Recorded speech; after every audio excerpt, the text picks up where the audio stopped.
చందు చనిపోయాడు. చందు అసలు మా మధ్య లేడు. ఇప్పుడు ఒక మంచి తెలుగు బుల్లితెర ఇండస్ట్రీ ఆర్టిస్ట్. నటించే ఒక మంచి ఆర్టిస్ట్‌ని ఆర్టిస్ట్. కోల్పోయింది. చందు అయితే చనిపోవడం చాలా బాధాకరమైన విషయం అండి. హ్మ్. సరే ఇగో ఒకటి చెప్తా అండి. లైఫ్‌లో ఎంతోమంది వస్తుంటారు, పోతుంటారు. హ్మ్. కానీ పెళ్లి చేసుకున్న అమ్మాయికి మాత్రం మోసం చేయొద్దు. సరే ఒక చిన్న ఎగ్జాంపుల్ చెప్తాను.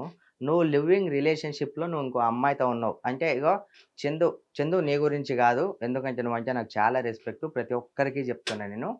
అదే పని మీ వైఫ్ గూడా చేస్తే నువ్వెలా ఫీల్ అవుతావు? అంటే ఒక అమ్మాయి మన ఇంట్లో గూడా అక్క చెల్లెలున్నారు. వాళ్ళు same as it is me wife కూడా అలా పెట్టుకోనుంటే నీకెలా ఉండేది? ఎందుకంటే ఇద్దరి తరపున మాట్లాడతా. అది గూడా ఎందుకంటే అన్నయ్య అని మాట్లాడింది వాళ్ళ వైఫ్ కూడా. నాకు హ్మ్. చెల్లెతో సమానమే. హ్మ్. ఇప్పుడు ఎందుకంటే ఈ విషయంలో ఇలాంటి డిస్కషన్ చేయాలో లేదో నాకైతే తెలీదు గానీ హ్మ్. ఆహ్, ఇంకా తర్వాతైనా గూడా జరగకూడదనే ఉద్దేశ్యంతోని హ్మ్. నేను మాట్లాడుతున్నా ఇదంతా. ఓకే. చాలా బాధగా ఉంది. చందు లేదంటే అసలు నాకు చాలా అంటే చాలా బాధగా అనిపిస్తుంది నిజంగా. అదే అర్థమవుతుంది. మీరు మీ కళ్ళల్లో చెప్తున్నాను గదా! చందు లేడు ఎందుకంటే చాలా బాగుండేదండి. మా ఇద్దరి మధ్య మంచి బాండింగ్ ఉండేది. ఎక్కడ కలిసినా చెప్తున్నా గదా! కలిసి ఎక్సర్సైజ్ చేసేటోళ్ళం, ఫ్రీగా ఉండేటోళ్ళం, పక్కన కూర్చునేటోళ్ళము. ఒకటే రూమ్ ఇచ్చే లొకేషన్‌లో ఒకటే రూమ్‌లో ఉండేటోళ్ళం, ఫ్రీగా ఉండేటోళ్ళం, ఒకటే కార్‌లో ఎళ్ళేటోళ్ళం. హ్మ్. ఒకటే కార్‌లో ఉండేటోళ్ళం. హ్మ్. నిజంగా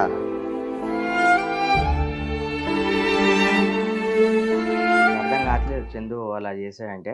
యాక్చువల్‌గా నాకర్థమవుతుంది. మీరు చాలా పెయిన్ ఫీల్ అవుతున్నారని జెప్పి. కానీ ఇక్కడ మనం కొన్ని క్లారిఫికేషన్స్ తీసుకుందాము. మీరంటున్నారు గదా! చందు గారు ఇలాగా లివింగ్‌లో ఉన్నారు అంతవరకే ఓకే. బట్ ఆయన ఇప్పుడు ఆవిడ పవిత్ర గారు ఎప్పుడైతే అలా అయ్యారో ఇమ్మీడియేట్‌గా వితిన్ 4, 5 డేస్‌లో ఆయన ఇన్‌స్టా ఫాలో అవుతూ ఉండే ఉంటారు. అవునవును. అవును. ఆయన నేనొచ్చేస్తున్నానమ్మా వెయిట్ ఫర్ 2 డేస్ అని జెప్పేసి అట్లా పెట్టారు గదా! పాప అది ఇది అని చెప్పేసి.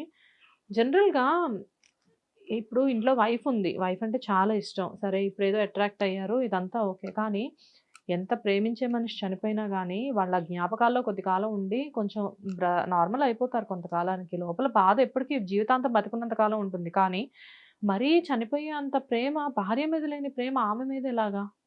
అదే నాకర్థం గాట్లేదు. ప్రతి ఒక్కరికి ఈ మధ్య కాలంలో చాలా ఫ్యాషన్ అయిపోయింది. హ్మ్. ఇప్పుడు భార్య దగ్గర లేనిది ఇంకో ఆమె దగ్గర ఏముంటది? ఒక చిన్న విషయం. హ్మ్. ఆ! భార్యతో అంత బాండింగ్ ఉండి, ఎవరితో మధ్యలో వచ్చిన ఆమె కోసం, ఇలా ఫ్యామిలీని రోడ్ మీద ఇలా జేయడము కరెక్ట్ గాదు. ఎవ్వరికైనా. ఈవెన్ మా చందుకైనా సరే. ఇప్పుడు ఓకే. చందు మామ నువ్వైతే ఎళ్ళిపోయినావు మామ. చాలా బాధగా ఉంది. ఎందుకంటే నేను ఇప్పుడే నేను మాట్లాడాలి. తర్వాత నేను మాట్లాడలేను. ఇది నీ ఒక్కనికే కాదు మామ. నీ ఆత్మ ఎక్కడున్నా ఇది జరిగిపోయింది. నువ్వు ఎక్కడున్నా నీ ఆత్మ హ్యాపీగా ఉండాలని చెప్పి మనస్ఫూర్తిగా కోరుకుంటున్నా. కానీ నువ్వేమో ఆహ్, తను నువ్వు ఉంచుకున్నది అని అంటా నేనైతే. నేను రెస్పెక్ట్ ఇవ్వను నేనామెకు. ఎందుకంటే తను కూడా వదిలేసింది. ఇద్దరు కిడ్స్ గూడా ఉన్నారు. పెద్ద పెద్ద కిడ్స్.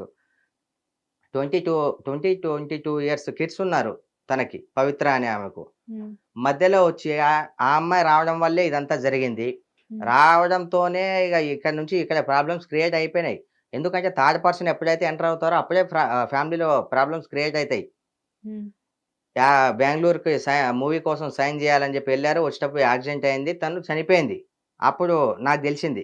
నేను జూసా న్యూస్‌లో జూసా. మా ఫ్రెండ్స్ గూడా ఇలా అనుకుంటుంటే 2 డేస్ తర్వాత కాల్ జేశా. హ్మ్. హాస్పిటల్‌లో ఏదేదో మొత్తం అలా కాల్ జేస్తే నాకు 5, 6 టైమ్స్ కాల్ జేశా. రిసీవ్ జేయలేదు.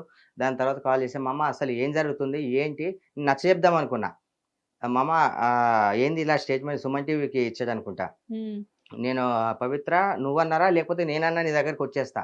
హ్మ్. నేను నచ్చజెప్దాము, లేకపోతే అక్కడికెళ్ళి నే అన్ కాల్ జేసా. రెండే మాటలు మాట్లాడండి ఎక్కువ. హ్మ్. మామ నేను చాలా నాకెలానో ఉంది. నేను మళ్ళీ మాట్లాడతా. నేను పెట్టేస్తున్నా అని జెప్పి కట్ జేసాడు. మళ్ళీ కాల్ జేసినా లిఫ్ట్ జేయలేదు. హ్మ్. సరే చందు మీరెప్పుడు లాస్ట్‌గా ఎప్పుడు మాట్లాడారు సార్ తోటి? ఆహ్, తను చనిపోయే 'సుమన్ టీవీ' ఇంటర్వ్యూ అయిపోయిన తర్వాత నెక్స్ట్ కాల్ జేశాను. అదే. అంటే అది చనిపోయే ముందు 2 డేస్ ఆ ముందే 2 డేస్ ముందు కాల్ హ్మ్. జేసా. తర్వాత నా కాల్ లిఫ్ట్ చేయలేదు. హ్మ్. వాళ్ళ ఇంట్లో వాళ్ళు గూడా కాల్ జేశారంట. హ్మ్. సరే అయిపోయిందేదో అయిపోయింది గదా! కనీసం వాళ్ళ భార్య అనేదంట. చెప్తుంది నాతో నిన్న వాళ్ళ అమ్మతో గూడా మాట్లాడాను నేను. హ్మ్. వాళ్ళ అమ్మతో మాట్లాడి వాళ్ళ అమ్మ ఏడుస్తుంటే అసలండి నాకైతే అసలు కన్నీళ్ళు ఆగలేదు అసలు. మీకు మామూలుగానే మదర్ సెంటిమెంట్ చాలా ఎక్కువ. చాలా ఎక్కువ అసలు నాకైతే హ్మ్. అస్సలు కన్నీళ్ళు ఆగలేదు. నాయనా మన ఫ్యామిలీకి దిక్కేవారు నాయనా, చందు వెళ్ళిపోయాడు నాయనా, ఇప్పుడు ఎట్లా నాయనా, ఇద్దరు పిల్లలు ఎట్లా?